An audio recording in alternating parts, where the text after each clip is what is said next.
how to attract paying clients. Now, in this episode, we are going to dive into not just the surface level of how to attract paying clients and whether or not your vibe is currently right and how your vibe attracts your clients, essentially. What is your client attraction field like right now? Right now. We're not going to be looking at kind of the, are you on the right platform kind of approach to this, whilst it is important to make sure that you are there, that you are in the right places. That doesn't mean that you have to be everywhere. What it means is that you have to be in the right places, that your clients and your crowd are going to hang out. Now, this video is going to take you through some of the essential things that you need to think about when it comes to your client attraction field and who you are attracting into your business right now. Because if you feel like you're not attracting the right crowd to your business right now, then something's got to change. If you feel like you are attracting people who can't afford to pay for you, then what I am going to do is I'm going to link also an audio into the show notes, into the description box below, that you can go and listen to, that is on the podcast this week, that is 7 ways to stop attracting people who can't afford to pay for you. So it's a really good addition to this. But what we're looking at here is, I suppose it's the old adage, is that your vibe attracts your tribe. And yeah, that is quite true. Now we're going to look at this in various different ways and the things that you can do in order to change your attraction field if you're not happy with it, or enhance it if it's doing okay, but it needs a little bit more attention. So we often attract what we are without getting too woo-woo in this particular video. We attract what we are. We have an attraction field. The energy we put out there is the energy that we're met with. I often say, you can only expect your crowd to be as enthusiastic or as invested as you are. You've got to make sure that you are in that place of being invested in what you do, because that attraction field is super important in your business. So people often feel deflated when they come to me and they're attracting people who don't want to invest, or and they're not investing themselves, or they're attracting people who are desperate, who want shortcuts, who want instant success, and they're feeling a bit desperate and they really want some instant success, and they're taking on clients simply because there's that ching, ching, ching. If you're taking on clients simply because the money's there, then sometimes you end up in sticky situations. People who shy away from the work often attract people who shy away from the work. So, what is it that contributes to your attraction field? A number of things. Firstly, your brand. Your brand is the visual look and feel of your business. It is the way that you're showing up in the world. And, lots of times there is a certain type of person that is attracted to a certain type of brand. It's kind of the demographic of that brand. And you will be able to think really quickly about some brands that are absolutely, looking at their demographic, what their crowd want, what their crowd expect as a look and feel, and therefore creating something that is exactly right for their audience. So, for example, we can look at a couple of different card decks that are here. This card deck here is the Sacred Rebels card deck. It is quite mysterious, it is quite deep, it is quite different to, bear with, this card deck here. So whilst they're still oracle cards, both packets, they're going to attract different people. Different people's eyes are going to be drawn to the brand image of those. You can also think of lots in real life of things that that you're attracted to, that are attractive to you in a certain way, or things that actually aren't as attractive to you because of their look and feel. And I know that sounds really shallow, but it's what captures our attention. It's what grabs us. And thinking about what your clients are seeing already in their news feed, what it is that you want to do from a way of impact, how you want to be impactful in the work that you do, and the visuals that go with that. Because that, like I said, some brands are definitely for a certain demographic, and that is really obvious. Sometimes it's much more subtle. So with the oracle cards, it's a little bit more subtle because, obviously everybody who looks at those things are wanting something similar. They're wanting a similar product, but the attraction field is slightly different in there. Now, this one isn't always cut and dry. The brand thing isn't always cut and dry, because sometimes you can get quite unexpected attraction fields from a brand. You know, a brand that you think will attract a certain type of person can actually attract a different type of person. And I've seen that in my branding in the past. So it's not always cut and dry. And the brand is just one element of these things that we're looking at. But it is a factor to consider if you are currently not attracting the type of people that you'd like to attract. So it is something that is relevant, but it's not the be all and end all. The next one is your vibe. How are you showing up in your business? What is your energy like? My advice to lots of people has always been, be careful of the type of energy that you place into your business. So I'll often say to people, you know, if you're not well, don't work. And that's not just because don't work. That's because if you inject ill energy into your business, you can make your business ill. If you inject tired energy into your business, you can make your business tired. And, you know, making sure that you're really mindful of the energy that you're bringing to your work, how you're showing up. And I always say, you know, it's about glory, not gory. Make sure that you're showing up in your glory, not in your gory, because yeah, we do have to share stuff that is real, and yeah, it isn't all pixies and unicorns, but make sure that you are in a position to show up in your glory rather than your gory, even when you're talking about things that might feel a little bit more negative, that might feel a little bit less high vibe. You know, you still need to have that ability to show up in your glory. What's your vibe like in your business right now? Is my question to you. And is it time to unclench a little bit and embrace that vibe? Because if that vibe attracts your tribe, you got to consider, what's my vibe like right now today in my business, and what can I do about that? How can I change that? The next one's your mindset. So that's the third one, is your mindset. And I'm going to hit you with a couple of quotes here. If your mind isn't aligned, then the action is irrelevant. If your mind isn't aligned, then the action is irrelevant. Yeah, you can go through the motions, but actually if you don't believe, if you're not showing up, if you're not feeling it, if you're feeling wobbly, then that's going to be really hard to get the results that you want, or to get the very best results that you can. Yeah, you might get some results, but if your mind isn't aligned to the work that you're doing, then it's going to be really hard to get those high impact results that you actually want from your business. And the Henry Ford quote, whether you think you can or you think you can't, you're right. That is so true. You know, if you say, I can't do that, I can't do that, I can't do that. No such thing as can't. You know, when people come to me and say, oh, I'll give it a try. Will you or won't you? Do or do not. There is no try, as Yoda says. So, you know, if you're not confident and you don't believe in the offering that you've got, if you don't believe in the stuff that you're bringing together, how can anybody else have the confidence and belief in the stuff that you're doing? How can I have the confidence to purchase from you if you're not confident in that thing? And I know that that sounds awful, because I know that, you know, if you're not confident, and I'm telling you that if you're not confident, I can't buy from you, but you need somebody to buy from you to get confident, and it can, woo. But actually, you need to really sit down and look at the value that you're bringing to the table. You really need to look at how you can impact your crowd. You really need to get confident with the results that you can deliver and how you can deliver them. Because if you can't have that confidence in your work, how can you expect anybody else to feel that level of confidence in what you do? And again, it's about, remember, glory, not gory. Absolutely, always remember, glory, not gory. The next one, which I think is number 4, is your product range. So I see so many people have so many products, so many different services. I don't know what to buy. There's 10 versions of this thing, or there's 11 versions of that thing, or they've got 18 different programs that they're trying to sell, and they're trying to create funnels for all of these different programs, and then they can't talk about anything because there's too much to talk about. Focus, focus, focus, focus, focus. Okay? If you're feeling like you're very, very scattered, bring it in.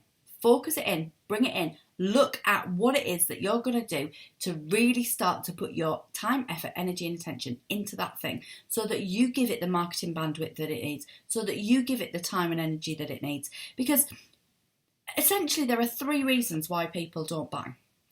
Only 3, all right? They don't want your thing. All right, so that might mean that you're not communicating your thing brilliantly. And I'm going to put another link in the show notes below. That is a link through to my Suss Your Sales Page workbook.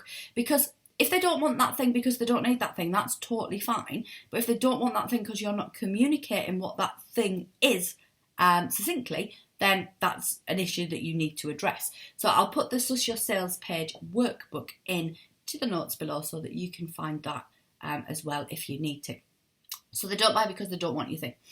They don't buy because they don't trust you, or they don't buy because they don't trust themselves. So obviously the product is part of this, and at the epicenter of that product is the sales page and the focus of being able to take something and really communicating it, making sure that you are communicating it correctly and you are getting that right product that is right for your crowd, that is succinctly and beautifully marketed, and giving it the time, effort, energy and attention it deserves is absolutely crucial.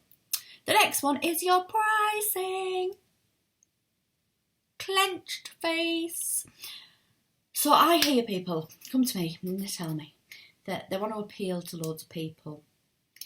They want to be affordable. They don't want to price themselves out of the market. They want to be accessible. Now, sometimes that's the truth. Sometimes it's an excuse. People believe that it's easier to sell a lower level product, a lower priced product, than it is to sell a higher priced product. This is a belief system. Now, it's not, okay? The Abraham Hicks quote is that it's as easy to sell a castle as it is to sell a button. Well, he says to manifest. It's as easy to manifest a castle as it is to manifest a button.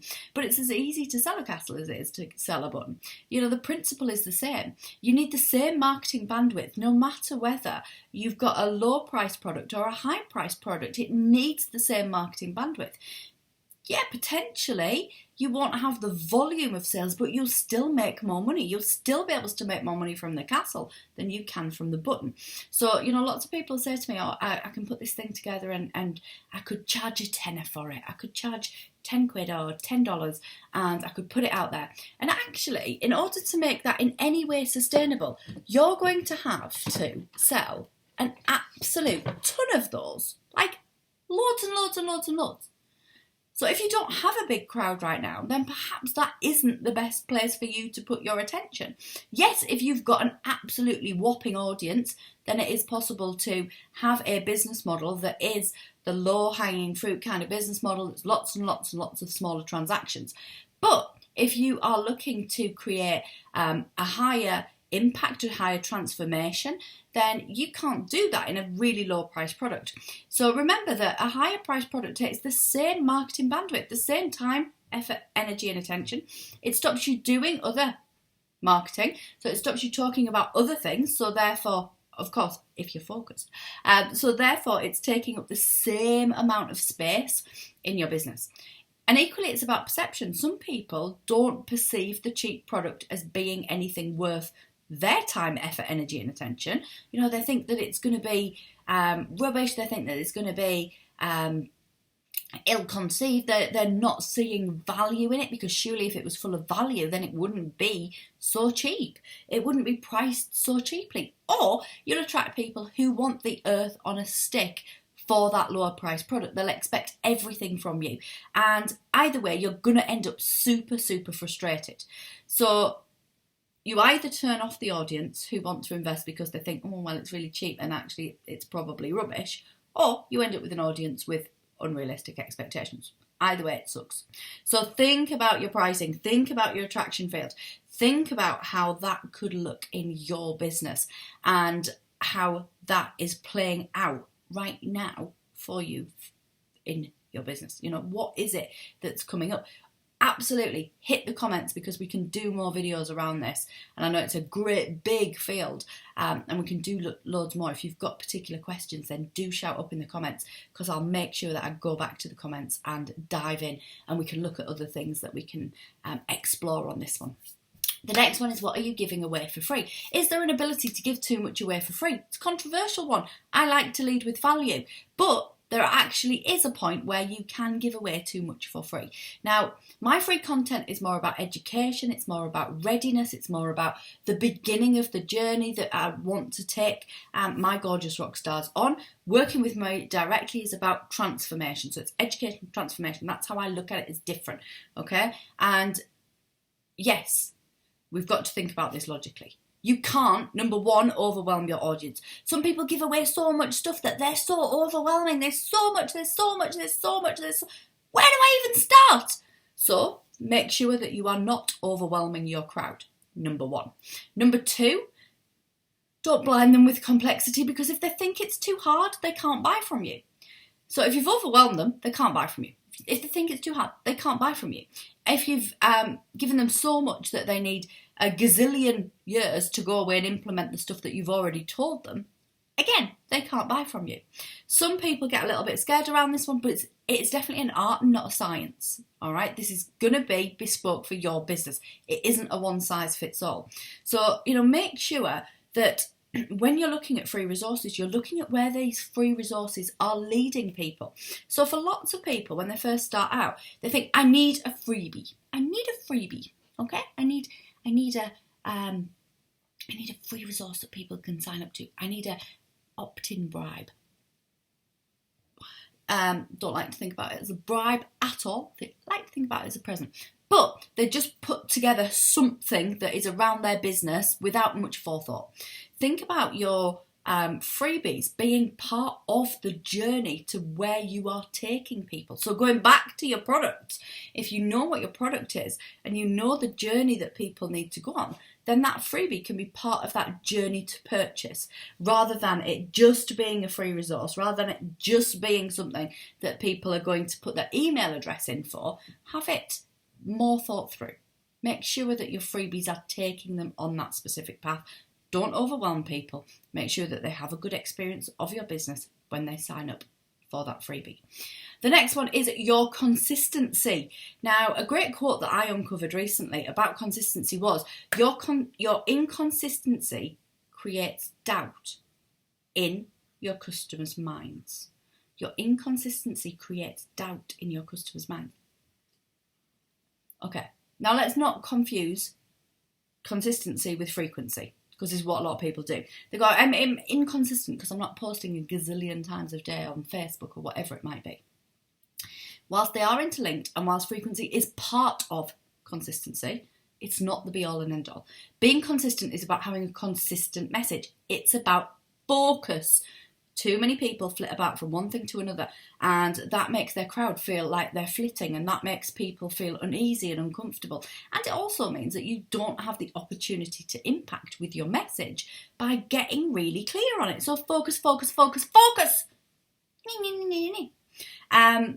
Being consistent in look and feel across platforms, so that people feel that they're in the right place, that they've come to the right place, and that they feel like there is that across the board safe place. So if you've got them coming from an advert on Facebook, for example, make sure that the landing page that you're taking to them actually feels similar to the imagery that you're using on Facebook. Make sure that the imagery you're using on Facebook feels similar to the imagery you're using on Instagram. So it's all about, those touch points. Where are you touching them? And does it feel consistent?